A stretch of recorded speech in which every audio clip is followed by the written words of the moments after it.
కాదు నన్ను చెప్పనివ్వు. రొట్టె కాదు అన్నప్పుడు అది కుక్క కూడా కాదు. నేను 27 వచ్చిన కుక్క అన్నాడా లేదా? వస్తా అన్నాడా లేదా? కుక్క అన్నాడా లేదా? కుక్క పిల్ల అన్నాడా లేదా? ఎవరిని కుక్క కుక్క పిల్ల అన్నాడా లేదా? ఎవరినన్నాడు? ఎవరన్నాడు? ఎవరన్నా కుక్క పిల్ల అన్నాడా లేదా? నేనేమన్నా అన్ని జనులు కుక్కలు అన్నాడు, వేసుకోమన్నాడు, చూపించలేదు. నేనేమన్నాడు, నువ్వు రొట్టె అన్నప్పుడు రొట్టె కానప్పుడు కుక్క అంటే కుక్క కాదు. జనాలు అర్థం చెప్పు. కుక్క పిల్ల అన్నాడా లేదా? జనాలు అర్థం చేస్తారు. మీ క్రైస్తవ మతం చేస్తుందా? మనిషి దేవుడు తన స్వరూపం ముందు తన పోలిక అన్యులు కుక్కలు లేదా? అన్యులు కుక్కలు లేదా? అన్యులు కుక్కలని అనలా. ఒకసారి చూపించు. అన్యులు కుక్కలు అంటే చూపించు. మత్తయి సువార్త 15వ అధ్యాయంలో 21వ వచనం చదువుతున్నా. అందుకు ఆయన పిల్లల రొట్టె తీసుకుని కుక్క పిల్లలకు వేయట యుక్తము కాదని చెప్పగా, ఈ ఇశ్రాయేలీయులు పిల్లలకి తీసుకొచ్చిన వాటిని కుక్క పిల్లలకి తీసుకొచ్చి కుక్క పిల్లలకి వేయకూడదు అని యేసు అన్నాడు. అంటే అప్పుడు ఆవిడే ఉంది, ఆమె నిజమే ప్రభువా కుక్క పిల్లలు కూడా తమ యజమానుల బల్ల మీద నుండి పడు ముక్కలు తినును కదా అని చెప్పాను. నిజమే, మేము కుక్క పిల్లలు లాంటి వాళ్ళమే, మీరు యజమానులే. అయినా కూడా మీరు తింటంటే మీ బల్ల మీద నుంచి రొట్టె ముక్కలు కింద పడతాయి కదా, అవి ఏరుకుని తినే రైట్స్ లేకపోతే తినే అవకాశం మాకు ఉంటుంది కదా అని ఆవిడ అంటే, అందుకు యేసు అమ్మా నీ విశ్వాసం గొప్పది, నువ్వు కోరినట్టు అవునుగాక అని ఆవిడికి సహాయం చేశాడు. అంటే ఏంటి, ఇక్కడ ఇశ్రాయేలీయులు పిల్లలు వీళ్ళ కోసం తెచ్చిన రొట్టె ముక్కలు కుక్క పిల్లలకి వేయకూడదు. అన్యులందరూ కుక్క పిల్లలు అన్నాడా లేదా?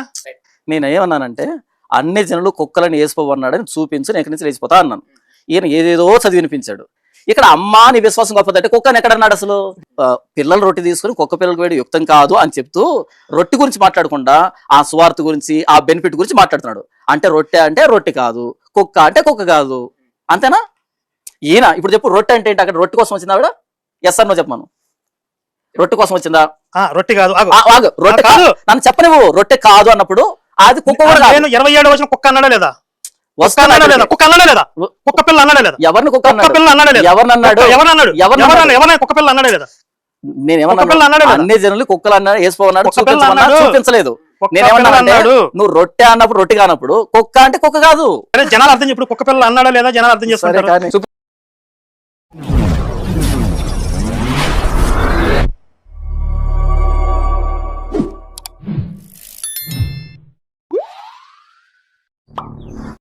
హాయ్ ఫ్రెండ్స్, అందరికీ వందనాలండి. Praise the Lord. అలాగే హైందవులకు కూడా నా యొక్క నమస్కారాలు తెలియజేస్తా ఉన్నాను. ఈ కరుణాకరు వాగే ప్రతి మాటకి నేను ఒక పుస్తక రూపంలో జవాబు చెప్పానండి. అనేక బైబిల్ ప్రశ్నలకు జవాబులు చెప్పాను. చూడండి, స్క్రీన్ మీద కనపడతా ఉంది పుస్తకం, విమర్శకుల సత్యాలు, బైబిల్ సత్యాలు. 257 ప్రశ్నలకు జవాబులను చెప్పానండి. అందులో భాగంగానే ఇప్పుడు చూడండి, స్క్రీన్ మీద కనపడతా ఉంది 36వ ప్రశ్న. యేసుక్రీస్తు వచ్చింది ఇజ్రాయేల్ వాళ్ళ కోసం మాత్రమేనా? యేసుక్రీస్తుకు పక్షపాతం ఉందా అనే ఒక దీనికి ఆన్సర్ చెప్పాం, ఏదైతే ఈ కుక్క అంశం మీద. సరైతే ఇప్పుడు జాన్ పాల్ ఏమంటాడంటే, యేసుక్రీస్తు వారు అన్యులను కుక్క అనలేదు, కుక్కలు అనలేదు, కుక్క పిల్లలు అనలేదు అని చెప్పి జాన్ పాల్ చెప్తున్న విషయం. కానీ కరుణాకర్ ఏమంటా ఉన్నాడు? అన్నాడు అని చెప్తున్నాడు. ఇక్కడ జాన్ పాల్ ఏమంటాడంటే, అది అలంకారిక భాషగా మాట్లాడాడు తప్ప నిజంగా అనలేదు అనేది జాన్ పాల్ వాదన. కానీ లేదు అన్నాడు అనేది కుక్క అన్నాడు అనేది కరుణాకర్ చెప్పే మాట. ఇక్కడ జాన్ పాల్ ఏదో కవర్ చేయాలని చూసాడు తప్ప నిజానికి వాస్తవంగా అది కాదు. యథార్థంగా ఉండాలి. మనం ఏదో తెలివితేటలు ప్రదర్శిస్తే అంత పిచ్చివాళ్ళు ఎవరు లేరండి ఈ లోకంలో. అందరూ కూడా బైబిల్ తీసి చదువుతారు. అప్పుడు క్లియర్గా అది అలంకారిక భాష కాదురా బాబు, అది స్పష్టంగా అన్నాడని చెప్పి అర్థమవుద్ది. కాబట్టి ఏదో బుకాయించడం వల్ల అప్పటికప్పుడు తప్పించుకునే పని తప్ప ప్రజల ముందుకు వెళ్ళినప్పుడు, బైబిల్ చదివినప్పుడు వాళ్ళకి కరెక్ట్గా అర్థమవుద్ది. మనం యథార్థంగానే ఉందాం. సరే, ఆ యొక్క సందర్భం చూడండి. మత్తయి సువార్త 15వ అధ్యాయం 26వ వచనం. అందుకు ఆయన పిల్లల రొట్టె తీసుకుని కుక్క పిల్లలకు వేయట యుక్తము కాదని. ఓకే, అందుకు ఆమె, నిజమే ప్రభువా, కుక్క పిల్లలు కూడా తమ యజమానుల బల్ల మీద నుండి పడు ముక్కలు తిన్ను కదా అని చెప్పాను. అందుకు యేసు, అమ్మ నీ విశ్వాసము గొప్పది, నీవు కోరినట్టే నీకు అవునుగాక అని ఆమెతో చెప్పాను. ఆ గడియలోనే ఆమె కుమార్తె స్వస్థత నొందెను.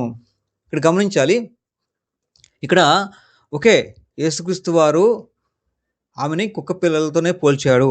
ఇది డౌట్ ఏం లేదు, దీంట్లో డౌట్ ఏం లేదు. దీని గురించి నన్ను జానపాల భక్తులు కొంచెం తిట్టుకున్నా పర్వాలేదు, కానీ యథార్థంగా అయితే కుక్క పిల్లలతో పోల్చాడు అన్యులని. కానీ ఇక్కడ ఎందుకు పోల్చాడని సబ్జెక్టు.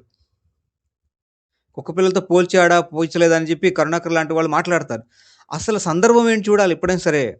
సందర్భంతో సంబంధం లేకుండా అక్షర రూపంలో తీసుకొని బైబిల్ని విమర్శిస్తే తప్పండి. కరుణాకర్ ఇక్కడ గమనించు, సందర్భం ఏంటి? సందర్భం ఏంటంటే యేసుక్రీస్తు వారు ఆమెని పరీక్షిస్తున్నాడు. పరీక్షలో భాగంగానే అలా అన్నాడు. యేసుక్రీస్తు వారు పరీక్షలో భాగంగానే అలా అన్నాడు తప్ప అన్యులంటే యేసుక్రీస్తు వారికి అసహ్యం కాదు. బైబిల్లో ఎప్పుడు కూడా అన్యుల పట్ల వివక్ష లేదు. బైబిల్లో అన్యుల రక్షణ కోసం బైబిల్ దేవుడు చూశాడు, అన్యులను రక్షించాడు అనేది బైబిల్ చెప్తున్న సారాంశం. కాబట్టి ఇక్కడ బైబిల్లో చెప్తున్న విషయం ఏంటంటే అక్షరము చంపును, నీ వాక్య సారాంశం సత్యం బైబిల్ చెప్తా ఉంది. ఇక్కడ గమనించాలి, అక్షరాన్ని పట్టుకుని ఎలాడితే అవదండి. సందర్భాన్ని తీసుకోవాలి, సందర్భం ప్రకారంగా మాట్లాడాలి. బైబిల్లో అన్యుల పట్ల వివక్ష లేదండి. అన్యుల పట్ల అన్యులు రక్షణ పొందాలని దేవుని చిత్తం కాదనుకోవద్దు. అన్యులు రక్షణ పొందాలని దేవుడు ఎంతోగానో అనేక బైబిల్ వచనాలు రాశాడు. యేసుక్రీస్తు శిలువ త్యాగం కూడా అన్యుల కోసం కూడా ఉంది. అది నిరూపిస్తాను, అది ముఖ్యం మనకి. ఓకేనా? సరే, అయితే ఇప్పుడు కుక్కపిల్ల అన్నాడా కాదా అని పద్దాక అనుకునే కన్నా ఎందుకు అన్నాడు అని తీసుకోవాలి. సందర్భం ఏంటి అని చూడాలి. సందర్భం ప్రకారంగా చూస్తే యేసుక్రీస్తు వారు చివరిలో చెప్తున్న విషయం ఎప్పుడైనా సరే కంక్లూజన్ స్టేట్మెంట్, చివరి స్టేట్మెంట్ ఏంటనేది గమనించాలి. చివరి స్టేట్మెంట్ ప్రకారంగా చూడండి, యేసు అమ్మా నీ విశ్వాసం గొప్పది, నీవు కోరినట్టే నీకు అవునుగాక అని ఆమెతో చెప్పాను. ఆ గడియలోనే ఆమె కుమార్తె స్వస్థత నొందెను. అంటే విశ్వాస పరీక్ష. యేసుక్రీస్తు వారు ఆమెను చేసింది విశ్వాస పరీక్ష. నేను ఇలా అంటే ఆమె కోపగించుకొని చేదరించుకొని లేకపోతే అసహనంతో వెళ్ళిపోద్దా లేకపోతే ఉంటుందా అని చెప్పి పరీక్షించాడు కాబట్టి, పరీక్షలో ఆమె నెగ్గింది కాబట్టి, పాస్ అయింది కాబట్టి అమ్మా నీ విశ్వాసం గొప్పది అన్నాడు. పరీక్షించడం కోసమే అన్నాడండి ఆ మాట. కుక్కలతో పోల్చిన మాట, కుక్క పిల్లలతో పోల్చిన మాట పరీక్షించడం కోసమే అన్నాడు. ఇది గుర్తుపెట్టుకోండి, ఇది ఆన్సర్. పరీక్షించడం కోసమే అన్నాడు. ఆమె పరీక్షలో నెగ్గింది. అలా అన్నా యేసుక్రీస్తు వారు అలా కించపరిచినా సరే ఆమె ఆయన పట్టుకొనే ఉంది. అప్పుడు జయాన్ని పొందుకుంది. అప్పుడు యేసుక్రీస్తు నువ్వు పాస్ అయ్యావు, అమ్మా నీ విశ్వాసం గొప్పది, నీవు కోరినట్టే అవును గాక అని చెప్పి యేసుక్రీస్తు స్వస్థపరిచాడా లేదా? ఓకే, అన్యురాలైనప్పుడు కూడా ఆమెను స్వస్థపరిచాడు. ఇక్కడ కేవలం ఈ సందర్భం అనేది ఆమెను పరీక్షించడం కోసమే అలా అన్నాడు తప్ప ఏదో అన్యుల పట్ల పక్షపాతంతో, అన్యుల పట్ల చులకన భావనతో యేసుక్రీస్తు వారికి లేదు. సరే, అయితే ఇక్కడ కుక్కలు అన్నారు కదా, ఎలాగైతే అన్నాడు కదా అండి అనొచ్చు మీరు. నేనేదంటే అండి బైబిల్లో చాలా సందర్భాల్లో చూడండి, బైబిల్లోనే మత్తయి సువార్త 7వ అధ్యాయం 6వ వచనం, పరిశుద్ధమైనది కుక్కలకు పెట్టకుడి, నీ ముత్యాలను పందుల ముందు వేయకుడి అని కూడా ఇలాగా అన్నాడు. ఓకే, ఇట్లాగా మన బైబిల్ చూస్తే సర్ప సంతానమా అని చెప్పి యూదులను అన్నాడు. అలాగే సున్నం కొట్టిన సమాధులు అన్నాడు. అలాగే బైబిల్లో పాము వలె వివేకంగా ఉండండి, అలాగే పావురం వలె నిష్కపటంగా ఉండండి అన్నాడు. అలాగే మనకు చూడండి సర్పసంతానం, ఇలాగా బైబిల్లో మొక్కలతో పోల్చిన సందర్భాలు, పువ్వులతో పోల్చిన సందర్భాలు, విత్తనాలతో పోల్చిన సందర్భాలు, ఇలాగ బైబిల్లో చాలా సందర్భాల్లో వివిధ జాతులతో పోల్చిన సందర్భాలు ఉన్నాయి. కాబట్టి యేసుక్రీస్తు కుక్కలతో పోల్చాడు, ఓకే కాదంట్లా. అయితే ఎందుకు పోల్చాడు అంటే సందర్భాన్ని చూడాలి. సందర్భం చూస్తే అమ్మా నీ విశ్వాసం గొప్పది అన్నట్టు విశ్వాస పరీక్షల నిమిత్తం మాత్రమే ఆమెను అలా అన్నాడు అనేది గుర్తుపెట్టుకోవాలి. బైబిల్లో చాలా సందర్భాల్లో వివిధ జంతువులతోటి, వివిధ మొక్కలతోటి, వివిధ పువ్వులతోటి, వివిధ వాటితో పోల్చిన సందర్భాలు ఉన్నాయి. ఓకే, ఎందుకు అన్నాడు అంటే విశ్వాసం కోసం మాత్రమే. సరే, ఇప్పుడు పాయింట్కి వస్తే యేసుక్రీస్తు వారికి అన్యుల పట్ల వివక్ష ఉందా, అన్యులను రక్షించే ఉద్దేశం బైబిల్లో లేదా అని కనుక గమనించాలి. ఇది ముఖ్యమైన పాయింట్. చూడండి, యోహాను సువార్త 4వ అధ్యాయము 7 నుండి 10 వచనాలు కనుక గమనిస్తే చూడండి, యేసు నాకు దాహమునకిమ్మని ఆమెను అడిగాను. ఆ సమరయ స్త్రీ, యూదుడివైన నీవు సమరయ స్త్రీనైనా నన్ను దాహమునకిమ్మని ఎలా అడుగుచున్నావని ఆయనతో చెప్పాను. ఏలయనగా యూదులు సమరయులతో సాంగత్యం చేయరు. యూదులు చేయరండి, ఇది మూఢనమ్మకం, యూదులు పెట్టుకున్న మూఢనమ్మకం, కానీ దేవుడు అలా చెప్పలేదు. ఓకే, ఇక్కడ గమనించండి, సమరయ స్త్రీ మరి యూదులకు సంబంధం లేనటువంటి సమరయ స్త్రీ దగ్గర కూడా యేసుక్రీస్తు వారు వెళ్ళి నీళ్లు తాగాడు. అలాగే అదే సమరయుల చేత యోహాను సువార్త 4వ అధ్యాయం 41 నుండి 42 వచనాలు కనుక గమనిస్తే అదే సమరయుల చేత లోకరక్షకుడు అనిపించుకున్నాడు యేసుక్రీస్తు వారు. సమరయుల దగ్గరికే యూదులు వెళ్ళినప్పుడు యేసుక్రీస్తు వారు సమరయుల దగ్గరికి వెళ్ళాడు, నీళ్లు తాగాడు, వాళ్ళతో ఉన్నాడు, ఉన్నాడు, వాళ్ళతో లోకరక్షకుడు అనిపించుకున్నాడు. అంటే యేసుక్రీస్తు వారు కేవలం యూదుల రక్షకుడు అంటే కాదు, యేసుక్రీస్తు వారు సమరయులను కూడా రక్షించాడు అని కనుక బైబిల్లో ఉంది. తర్వాత అసలు మరి యేసుక్రీస్తు వారు నేను నశించుచున్న ఇజ్రాయేల్ వారి కోసమే వచ్చాను అని ఎందుకు అన్నాడండి అని అంటారు. మళ్ళీ చూడండి, మనకి ఫస్ట్ యేసుక్రీస్తు వారు పంపబడింది ఎక్కడంటే, యేసుక్రీస్తు వారు చెప్పినట్టుగానే యేసుక్రీస్తు వారు పంపబడింది యోహాను సువార్త 4వ అధ్యాయం 22వ వచనం ప్రకారంగా చూడండి. రక్షణ యూదులలో నుండియే కలుగుచున్నది. ముందు యూదులను రక్షించాలి, యూదులకి రక్షణ మార్గాన్ని తెలియజేయాలి, యూదులలో యేసుక్రీస్తు వారు రక్షణ సువార్త చెప్పాలి అని యూదులకు చెప్పమని చెప్పి దేవుడు పంపించాడు. తండ్రి అయిన యెహోవా దేవుడు యేసుక్రీస్తు వారిని పంపించాడు యోహాను సువార్త 4వ అధ్యాయం 22వ వచనంలో. అంటే ఆ ప్రకారం యూదుల దగ్గరికి వచ్చాను నేను, ఇజ్రాయేల్ నశించబడుచున్న ఇజ్రాయేల్ వారి వద్దకే నేను వచ్చాను అంటే ముందు యూదులకు చెప్పాలి, అందుకోసం యేసుక్రీస్తు వారు పంపబడ్డాడు అనేది తండ్రి పంపించిన ఉద్దేశం చెప్పాడు అక్కడ మత్తయి సువార్తలో. ఇప్పుడు యోహాను సువార్త ప్రకారంగా రక్షణ యూదులలో నుండియే కలుగుతుందంటే యూదులలో రక్షణ మొదలయ్యి యేసుక్రీస్తు వారు యూదులను రక్షించాలి, యూదులలో రక్షణ కార్యం మొదలవ్వాలి, అక్కడ నుండి ప్రపంచమంతా వ్యాపింపజేయాలి అనేది దేవుని చిత్తమండి. చూడండి, రక్షణ యూదులలో నుండియే కలుగుచున్నది అంటే యూదులు మాత్రమే రక్షించడానికి రాలేదండి యేసుక్రీస్తు వారు. రక్షణ యూదులలో మొదలుపెట్టి అక్కడ నుండి ప్రపంచమంతా రక్షణ సువార్త వ్యాపింపజేయాలనేది తండ్రి చిత్తమండ.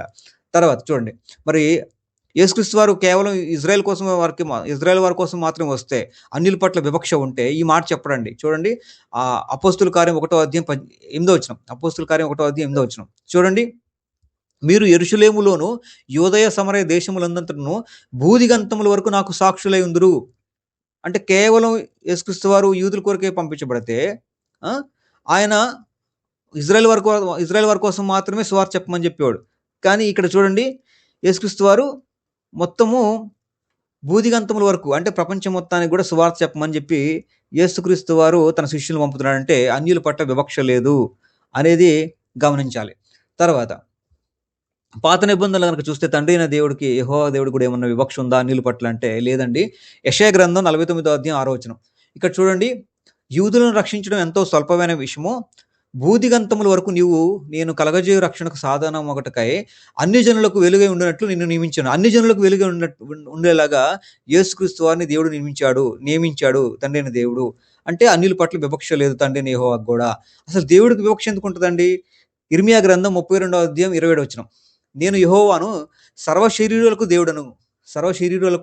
దేవుడను, నాకు అసాధ్యమైనది ఏమైనా ఉండునా? అంటే దేవుడు అనేవాడు ఒక జాతికి మాత్రమే పరిమితం కాదండి. దేవుడు యెహోవా దేవుడు సర్వశరీరులకు దేవుడు కాబట్టి అందరి పట్ల ఆయనకి వివక్ష లేకుండా అందరూ రక్షించాలని సంకల్పం కలిగి ఉన్నాడు అని బైబిల్ అర్థమవుతుంది. అందుకనే యోనా గ్రంథం కనుక చూస్తే యోనాని ఎక్కడ పంపించాడండి? అన్యుల వద్దకు పంపించాడు, రక్షించడం కోసం అన్యుల వద్దకు పంపించాడు అని బైబిల్ చెప్తుంది. ఇలా చెప్పుకుంటూ పోతే చాలా ఉంటుందండి. సమయం దృష్ట్యా నేను ఇంతతో ముగిస్తున్నాను. కాబట్టి యేసుక్రీస్తు వారు కుక్కలతో పోల్చాడు కరెక్టే, కానీ ఎందుకు అలా అన్నాడంటే విశ్వాస పరీక్ష చేయడం కోసం మాత్రమే అన్నాడు. అమ్మ నీ విశ్వాసం గొప్పదని అన్నాడు. అది విశ్వాస పరీక్ష కోసం మాత్రమే అలా అన్నాడు, పరీక్షించడం కోసం అలా అన్నాడు. అలా అన్నా సరే ఆమె కుక్క అన్నా సరే ఆమె వెళ్ళిపోద్దా ఉంటుందని పరీక్షించాడు. పరీక్షలో ఆమె నెగ్గింది, అది అంతవరకే తీసుకోవాలి అంతే తప్ప యేసుక్రీస్తు వారికి అన్యులంటే వివక్ష ఉంది అంటే కనుక మరి సమరయ స్త్రీ దగ్గరికి ఎందుకు వెళ్ళాడు? సమరయులతో లోకరక్షకుడు అనిపించుకున్నాడు. అలాగే భూదిగంతముల వరకు ఎందుకు వెళ్ళమన్నాడు యేసుక్రీస్తు వారు? అది చూడాలి. అలాగే మనకి అన్యులకు వెలుగై ఉండాలని యెహోవా దేవుడు నియమించాడు యేసుక్రీస్తు వారిని. అలాగే యెహోవా దేవుడు సర్వశరీరులకు దేవుడని ఉంది. అలాగే అన్యులైనటువంటి యోనాని అన్యులను రక్షించడానికి యోనాని అన్యుల దగ్గర పంపించాడు. ఇలా బైబిల్ మొత్తం చూడాలండి, ఒక సందర్భం పెట్టి చూడకూడదు. బైబిల్ మొత్తం చూస్తే బైబిల్లో అన్యుల పట్ల వివక్ష లేదు, అన్యులను రక్షించాలని కూడా దేవుని చిత్తము అనేది గుర్తుపెట్టుకోవాలి. కొన్ని సందర్భాల్లో పోలికతో పోల్చాడు తప్ప అది అక్షరూపంలో తీసుకోకూడదు, సారాంశంలో తీసుకోవాలి. కేవలం కనానీ స్త్రీని కుక్కలతో పోల్చడం కాన్సెప్ట్ ఏంటంటే అది విశ్వాస పరీక్ష మాత్రమే, ఇది సందర్భం అంతే తప్ప యథార్థంగా ఆన్సర్ చేశానండి నేను. తర్వాత మీ ఇష్టము, అది విషయం. మిత్రులారా, వీడియో నచ్చిన వారు లైక్ చేయండి, కామెంట్ చేసి మీకు అభిప్రాయం పంచుకోండి, అనేకులకు షేర్ చేసి సత్యాన్ని తెలియజేయండి. మరొక వీడియోతో మళ్ళీ కలుద్దాం. అంతవరకు సెలవు. Praise the lord.